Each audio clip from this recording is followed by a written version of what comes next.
Good evening and welcome to Law and Crime for our special extended coverage. I'm Elizabeth Millner. We've been reporting very closely from Santa Fe, New Mexico, where it is day one in the trial of Alec Baldwin. The actor faces an involuntary manslaughter charge and up to 18 months in prison for the October 2021 death of cinematographer Halyna Hutchins. Hutchins was killed after a live round was discharged from a prop gun Baldwin was using during rehearsals on the set of the Western film Rust. That live round also injured director Joel Souza, who suffered a gunshot wound to the shoulder.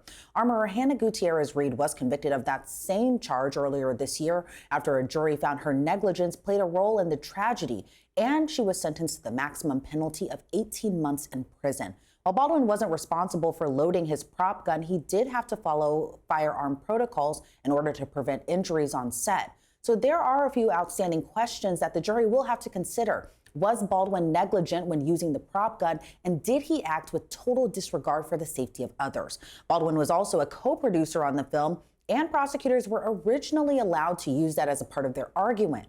But Judge Summer ruled that on Monday, his capacity of a producer will not be allowed into trial. So before we bring you back into that courtroom, let's catch you up on what happened and what you might have missed earlier today. Opening statements were delivered to the jury from both parties as prosecutors argue Baldwin played make-believe with the real gun and violated the cardinal rule of firearm safety. But on the flip side, Baldwin's defense attorney, Alex Spiro, says that the crew members responsible for ensuring the gun's safety were at fault and Baldwin was simply doing his job as an actor. The first two witnesses of the day were first responders to the movie set shooting, who walked the jury through their body-worn camera footage at the scene. Conversations with Baldwin and crew members were shown to the jury, and at one point, one of the crew members said Baldwin pulled the trigger. But a 911 call played in court revealed a woman saying the shooting was an accident, and the first assistant director was responsible for what happened, but no mention of Baldwin. One of those first responders is still on the stand right now, so let's bring you back into the courtroom to listen in. Creek Ranch. I didn't leave until about 8:30 that night, so about 6 hours. May I have a moment, Your Honor? Yes, want to take a look at this too.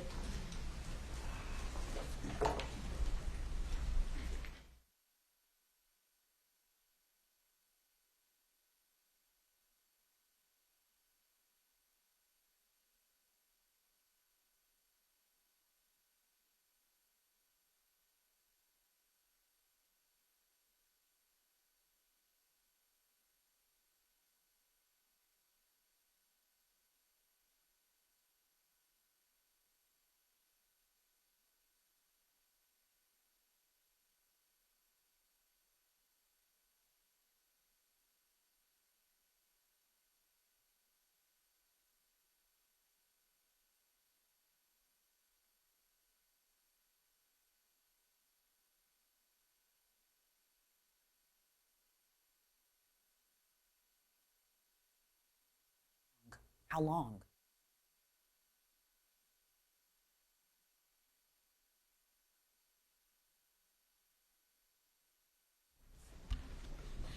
Mr. Benavides, do you know where the gun was from the time of the shooting of Ms. Hutchins and Mr. Souza to the time that it was given to you by Ms. Gutierrez?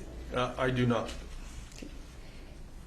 And do you know who handled that gun from the time of after the shooting to the time that it was given to you?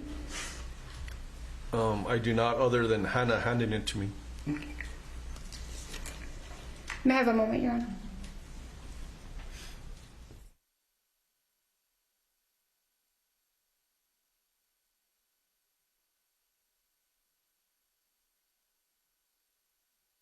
Thank you, Mr. Benavides, and you can take those gloves off unless you want to keep them on.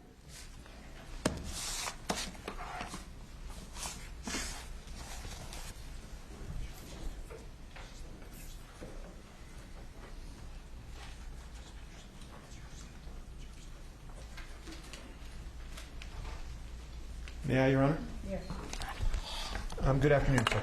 Good afternoon. You know, when you get to this scene, you can hear yourself yelling in the lapel, "Where's the prop person?" Right? Correct. And when you get to the cart, that we looked at, and I think it's State's Exhibit 7, and if we could publish that when we can in a moment. But fair to say that the cart was sort of disorderly, right? Oh, it was a mess. Okay. And you don't know whether anybody moved anything before you got there, right? I do not. Okay. And you didn't see Sarah Zachary, the prop master, there, correct? No, I don't know who that is.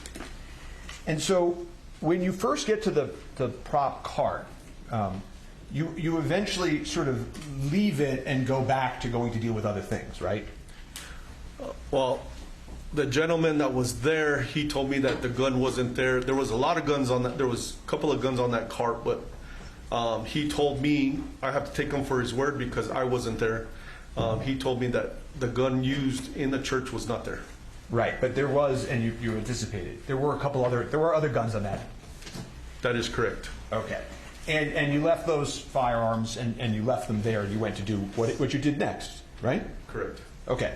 And, you know, in a typical homicide scene, right, you probably wouldn't be walking away from all sorts of, you know, firearms, but this was a movie set, right? That is correct.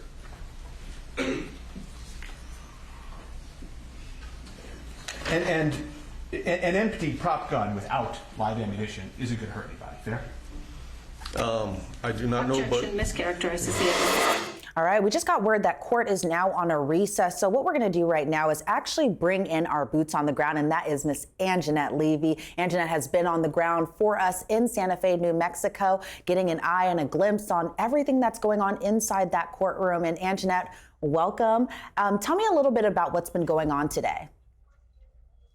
Well, Elizabeth, of course, we heard opening statements this morning. Then we heard from the first two witnesses. One of them is still on the stand. He is a retired police lieutenant from the Santa Fe County Sheriff's Office, and he is on redirect right now.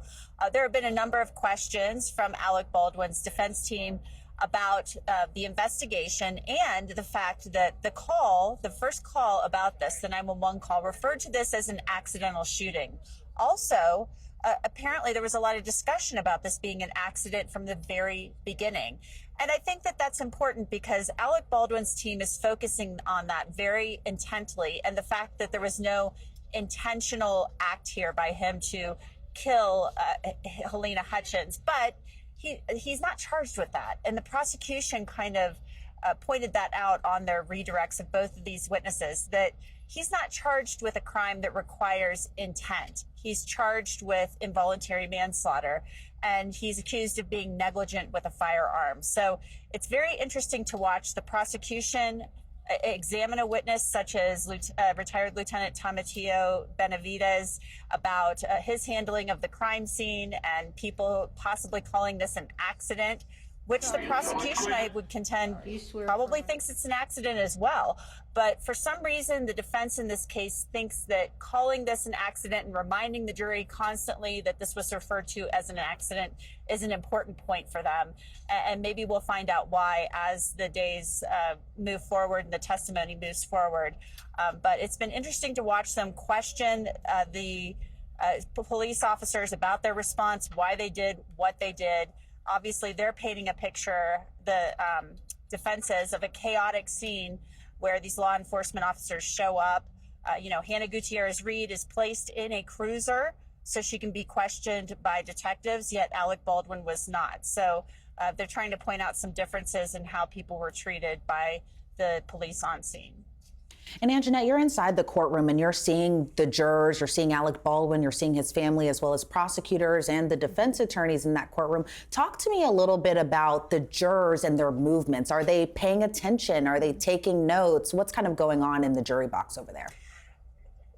Those jurors are definitely paying attention. There are 11 women and 5 men. And a lot of these jurors appear to be older jurors, possibly in their 50s, 60s, and I'm just ballparking here, so no offense if I'm getting the ages wrong. But some of them appear to be older. We have a couple of older men on the jury, some older women on the jury as well. They are taking notes, not all of them, but many of them are.